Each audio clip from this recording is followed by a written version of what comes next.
It was not very long ago at all, actually. It's good to see some of you again. So it was around the 48-hour mark of not sleeping for me when I finally decided to go to the hospital. I was about 3 a.m. in the morning, and what I remember thinking as I was sitting in the emergency room was not, what is this strange and sudden anxiety that's taken over and keeping me from sleep? What I remember thinking was, am I going to get back by 8 a.m. to get to work tomorrow? And I remember at 5 a.m. finally penning an email to my assistant and supervising partner at the time, telling them that I wasn't going to make it in. And I kept it vague, just that I had to be in the emergency room that night, because I didn't want them to know what was going on. But the truth is that I didn't really know what was going on. I was suddenly overcome by tremendous anxiety, and I had no idea why. A month later, I would be a wreck. I would be up in the middle of the night with wild, unexplainable fears, relying either on a bottle of pills or a bottle of bourbon to fall back to sleep. And every night, I remember hoping the exact same thing. By 8 a.m. tomorrow morning, I just got to get together so I can get back to work. So I'm introducing you to the worst time of my life here, right at the beginning, for two reasons. The first is because these kinds of emotional breakdowns are so common in our profession, and they so commonly go unspoken of. And I would like to see that change. The second reason is because there is a connection that I want to try to explain to you this afternoon between the habits of our profession and these common emotional breakdowns. And I would also like to see that change. But before I get to any of that, let me just introduce myself a little more so you know where I'm coming from and who I am. My name is Justin Earley, and I'm a corporate lawyer here in Richmond. I do mergers and acquisitions, all kinds of general corporate work, startups, venture capital financing, commercial contracts. I love saying this stuff in a room of lawyers, and even still, only half of you know what I'm talking about. But I don't know what half of you do either, so that's fine. I used to do it up until this summer at McGuire Woods. And just recently this summer, I transitioned to trying to build my own law practice here in Richmond under the banner of a smaller firm called Gammon & Grange. But on a more personal note, I graduated from the University of Virginia in 2006. I married my college girlfriend and now wife, Lauren. We lived in China for 5 years before I went to Georgetown Law School. Two interesting facts about my time at Georgetown. My first son was born my first year during the week that I was writing onto the law review. So you can see what a good planner I am. My second son was born on the day I was supposed to take my last final, my third year. So again, you can see what a good planner I am. They did let me make up the exam a couple of days later. I moved down to Richmond after that, where all my friends and family lived, to start work here at McGuire Woods. And part of the reason I tell you all this is because I think from this little picture, you might think, as I then thought, that my life was going pretty well.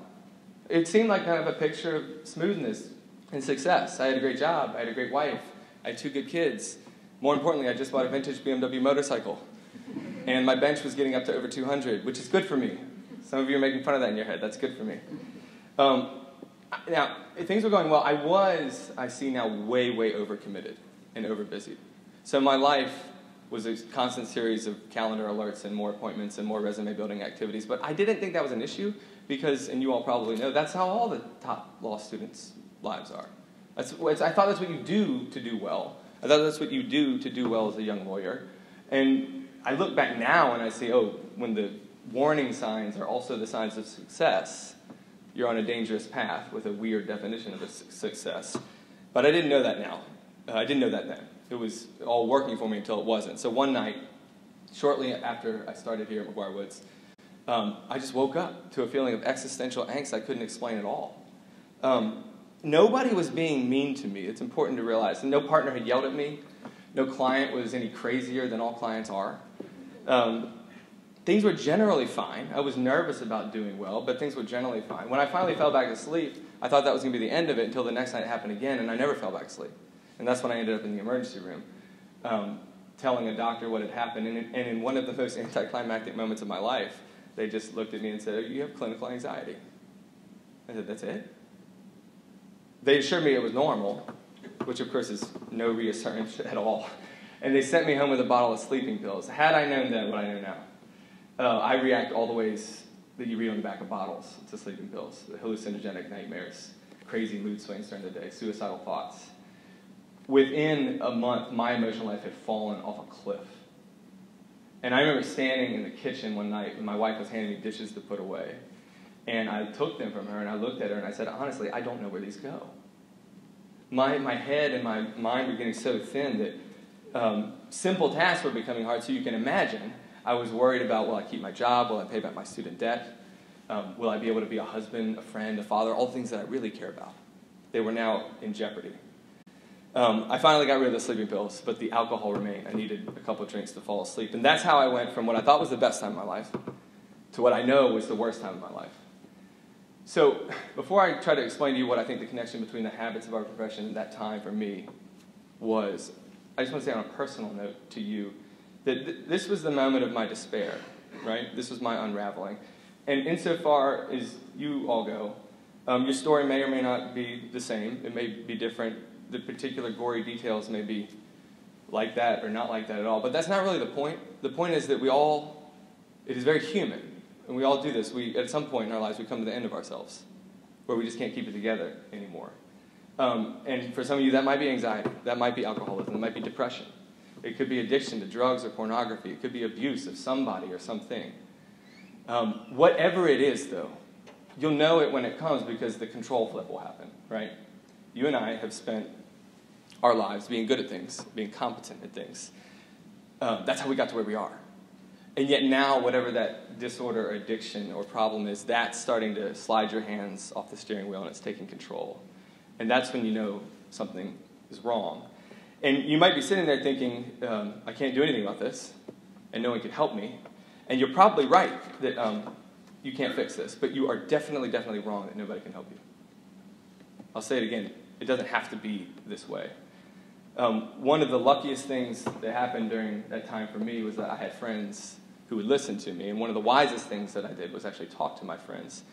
And so I want to tell you about another night. It was almost a year later of struggling with all this, that I was sitting at a table with two of my best friends, and on the table was a little program of habits that my wife and these friends and I had designed together to try to put a governor on my life, to try to sort of get me back in order.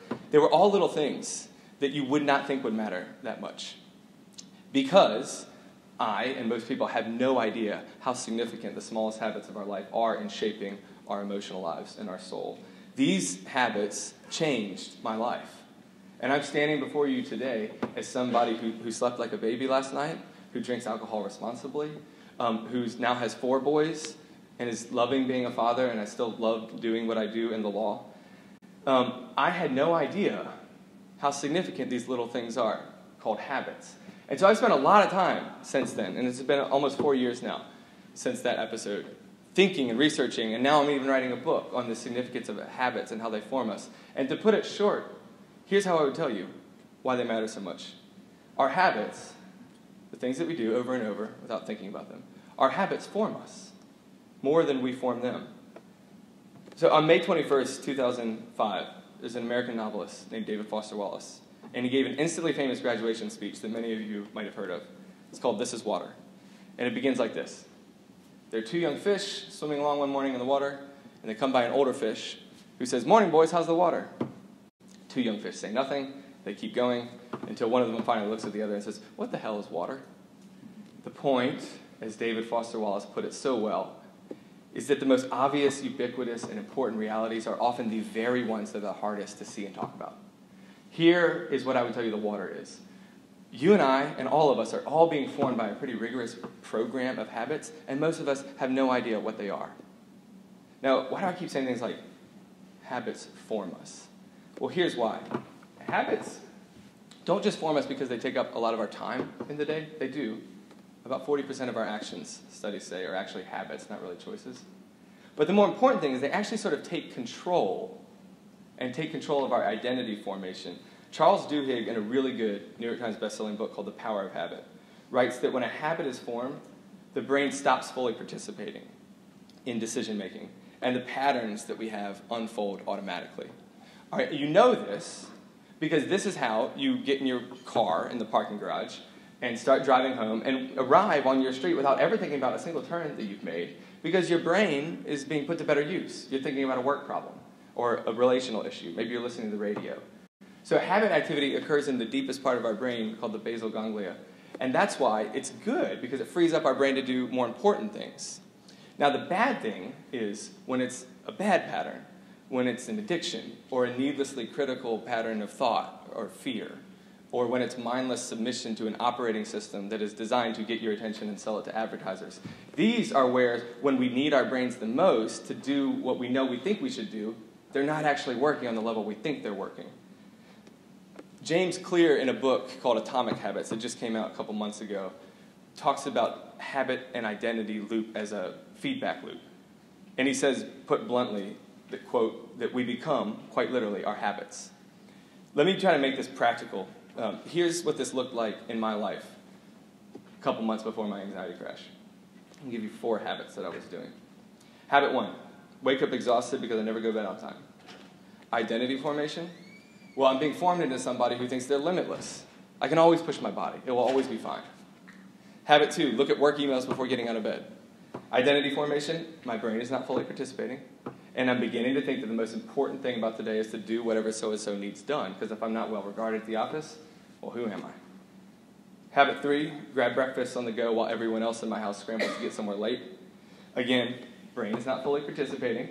And I'm starting to think that being too busy is not only normal, but maybe even desirable. Because if I'm busy, then I'm important.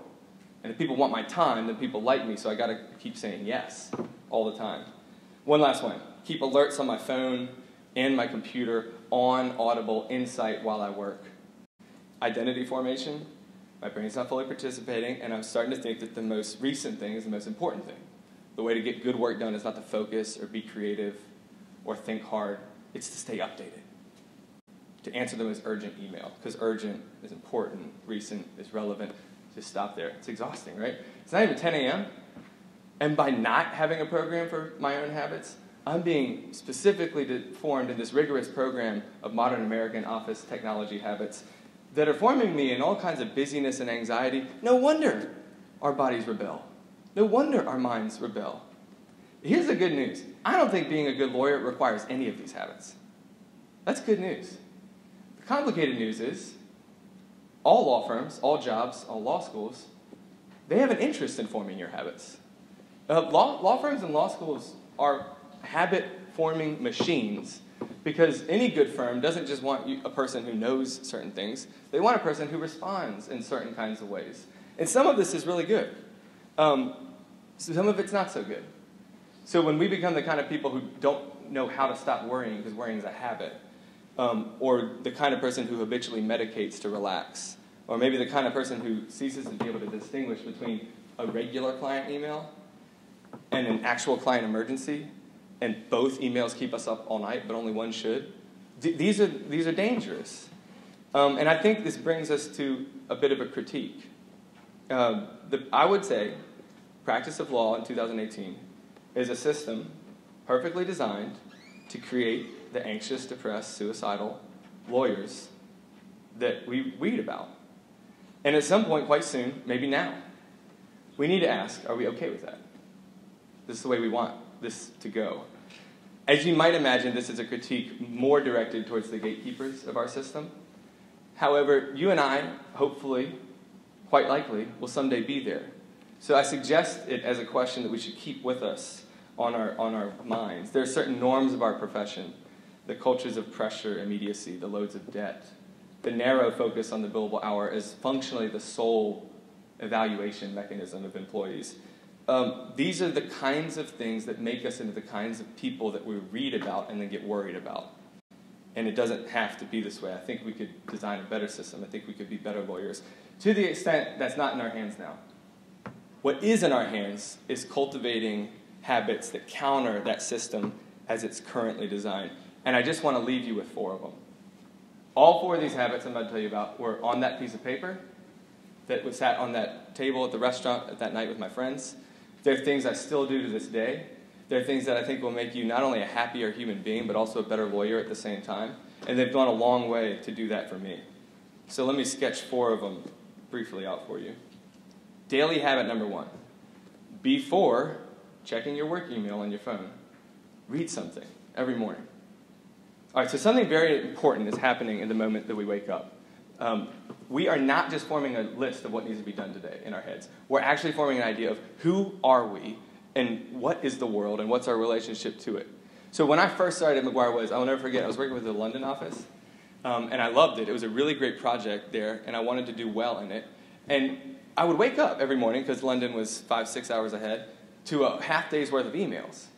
And so my habit became I just roll over, turn on my phone, start checking the emails. And more than figuring out what the London office wanted me to do, I realized I was starting to form an identity, like the one that James Clear is writing about, the identity loop, where I start to think that whether or not I can make these people happy, that's the most important thing about today. One of the most important habits in my life since then has just been the simple act of refusing to check my phone until after I read something in the morning. Preferably reading something by someone who's dead. And not entirely a joke. Because the purpose here is not just to get smarter. The purpose here is to reorient your perception. And when you read somebody from another time, something happens. You start to remember that people live before us. People will live after us. And our particular moment today is actually not necessarily the most important moment there is. And that's a really emotionally healthy thing. So this morning, for example, it was a couple poems by Emily Dickinson. It probably wasn't longer than 10 minutes. But the question is not really what or how long. The question is making that habitual flip between your work emails or your phone as your first thing or something more identity-forming. Daily habit 2, staying on the pesky subject of phones. I would suggest turning your phone off for an hour a day. I've got, like I told you, 4 boys at home. In my first couple years of law school and lawyering, my phone stayed with me on, alerts on all the time. And every time something buzzed or dinged, I would check it right away to make sure that everything was okay, which is a bizarre way to live, right? If we're trying to see the water, it is a strange thing to think that every single social media alert needs to be checked, every single email needs to be immediately responded to, every single buzz is something that demands our attention. It's like we're all now heart surgeons on call. Like everything is an emergency. You can imagine this had impacts on my family life. Unsurprisingly, it's hard to have a good conversation with a spouse when your phone is in your face. And for my boys, it became a safety issue. So when I get home, I've got my briefcase in one hand and my gym bag in the other hand. And I now have to leave them in the car or just set them down at the front door. Because when I open that door, I'm going to get tackled. I'm going to get hit. And if I'm half buried in an email, I'm going to be blindsided. And someone's going to get hurt. It's most likely going to be me. But on a more serious note, we all know this, right? When our phones are constantly present, your bodies are with your family, your bodies are with your friends, but you're not actually there. And most of us want to change this to some degree. But what's fascinating is that you can't actually change this until you introduce a counter-formative habit. There's a really fascinating book called Irresistible, The Rise of Addictive Technology and the Business of Keeping Us Hooked. It's by a guy named Adam Alter, and he talks about a phenomenon called stopping mechanisms, which is what experts call things that stop addictive patterns. And he writes, unsurprisingly, that he argues that the technology are being programmed to be addictive. And one of the things he talks about in one of his talks is that the most successful things to interrupt these patterns is actually just regular hours of off time. So I started doing this my 3rd year at McGuire Woods. I just started saying, all right, I'm going to turn my phone off every day from around like 7 p.m. to 8 p.m. so I can just be with my boys and do bedtime and stuff. The most amazing thing happened. I became present again. It's also amazing what didn't happen. Nobody cared. I don't think anybody at work even noticed. I was much less important than I thought, which is actually comforting.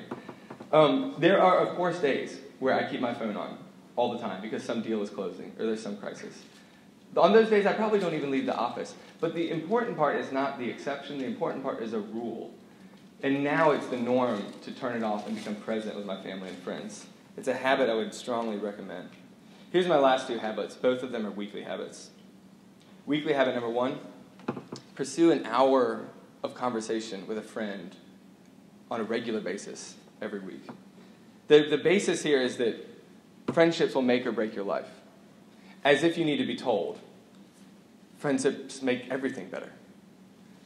The author J.C. Ryle calls it the relationship that doubles our joys and halves our sorrows. Because, of course, anything's better with a friend. A brewery, hike, new album, new book. It's all better when you're talking to somebody else about it. But maybe more importantly is when we come to the end of ourselves, like we talked about earlier, that's precisely when we need someone else who knows us to lean on. Scary fact right now in America.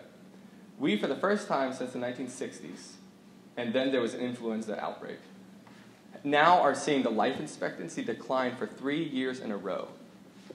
And it's all the statistical bumps are preventable causes. Suicides, drug addictions, alcohol abuse. Credible arguments are being made that the unifying factor to why we're seeing bumps in all these is a cultural epidemic of loneliness. I just read a study, and I could not believe it, so I checked a lot of different sources on it, and it seems to be credible, that loneliness actually statistically reduces your life expectancy to the tune of smoking 15 cigarettes a day. I could not believe it. Loneliness is literally killing us. So what I mean to encourage you is just to make a habit now, not later, of friendship ongoing in your life. And one of the best ways I know to do that is standing times for conversation. The way it looks for me now is my best friend Steve and I have a standing coffee hour every week. Often we miss, especially right now when we both have newborns. But again, the point is not the exception. The point is the rule. We get together regularly. We talk about life, career, whether we'll see each other at t-ball fields. This is the habit. That's friendship. Let me end on this last weekly habit. This one's revolutionary. You ready? Take a day off work every week. Ancient idea of a Saturday or a Sunday. I'm not even saying both. I'm just saying one. There are good career and productivity reasons for this, actually. Whatever you want to become, you're not going to do it by working 24/7. That's the way you're going to work yourself to a nervous breakdown, like I did. And interestingly, studies show that work productivity sharply declines after about 55 hours of work a week, which suggests that maybe so that we don't waste our time or waste our clients' money, we should actually be taking a day off of work in order to do better work. But that's a good reason. I think the best reason is still identity formation. Because here's the reality. In order for you and I to make a habit of regularly taking a day off, we have to reduce the idea of our importance. We've got to get comfortable with the idea that the world will go on if we don't answer an email or check a post or write an article. That's a really, really healthy thing. I'll close with this. The writer Anne Lamott says, almost everything will work again if you just turn it off, unplug it, leave it for a while, and then restart it, including human beings. You're a human being. You're not a machine. And if you want to work well, if you want to work long, if you want to be a great lawyer in a way that is worth being, then I would say that you need some good daily and weekly habits to get you there. So I encourage you, talk to each other, tell your secrets to each other, form these kind of friendships, cultivate rest, days off, hobbies. Those are the kind of things that make life worth living and make lawyering worth doing. So remember, your habits form you more than you form them. Choose them carefully. Thank you.